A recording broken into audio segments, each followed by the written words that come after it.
NASA capsules splash down in the ocean. SpaceX capsules splash down in the ocean. Same physics. Same gravity. Same water. Yet NASA takes hours to recover a crew, while SpaceX sometimes does it in minutes. This difference has nothing to do with technology.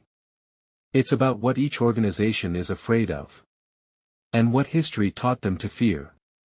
By the end of this video, you'll know why NASA recovery is slow, and why that's a feature, not a bug.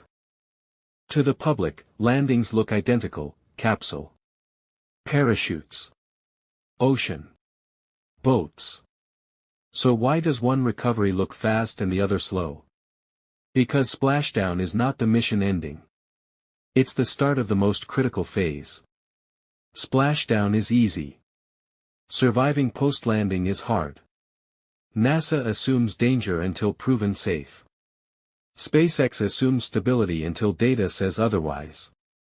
Every minute in the water matters for crew survival. After re-entry, astronauts face heat stress, blood shift, balance disruption, possible toxic exposure. These procedures come from post-flight medical studies and NASA safety protocols. Recovery isn't about grabbing a capsule, it's about keeping humans alive. And even minor mistakes can cascade into life-threatening problems. NASA doesn't move slowly because it's inefficient. NASA moves slowly because it remembers names: astronauts who didn't return. Apollo 1. Challenger. Columbia. Warning. Every checklist is written in blood and lessons from tragedy. NASA treats post-landing as mission time, not celebration time. Columbia reached orbit. Columbia completed its mission. Columbia failed coming home. NASA's fear isn't launch. NASA fears the moment everyone relaxes. And that fear guides recovery planning to this day. SpaceX philosophy: test, fly, learn, repeat. This is not recklessness. It's data-driven confidence. NASA flies rarely, SpaceX flies often. Confidence can lie if lessons aren't internalized. NASA values reliability over speed. SpaceX values iteration over perfection. NASA missions often fly new hardware, first-time systems, future-critical designs. So NASA isn't slow by accident. NASA is slow by responsibility and history. Every decision in the water could be life or death. Microgravity alters everything: balance collapses, blood shifts, vision changes. Pulling astronauts out too fast can cause serious injuries. Recovery is medical science, not mechanical efficiency. Hypergolic fuels. Invisible.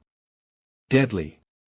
NASA treats every capsule as contaminated until proven safe. Speed here doesn't save lives, careful procedures do. This is where culture shows itself. NASA answers to Congress. Investigations. History.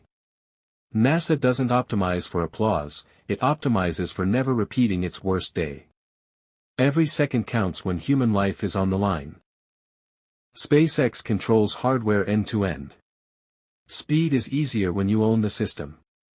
NASA itself approves SpaceX recovery procedures, it's fully regulated. But fast has a breaking point if systems fail. NASA trusts procedures. SpaceX trusts iteration. Both approaches fail when ego replaces listening. History doesn't punish innovation. It punishes normalized risk. The real difference is culture, not technology. They recover differently because they fear different failures.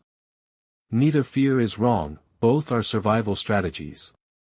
Space doesn't reward speed or caution, it rewards respect for reality. If you like space stories, without hype, without hero worship, without fake drama, subscribe to Astrocatastros. Because space doesn't forgive arrogance. But it never forgets lessons.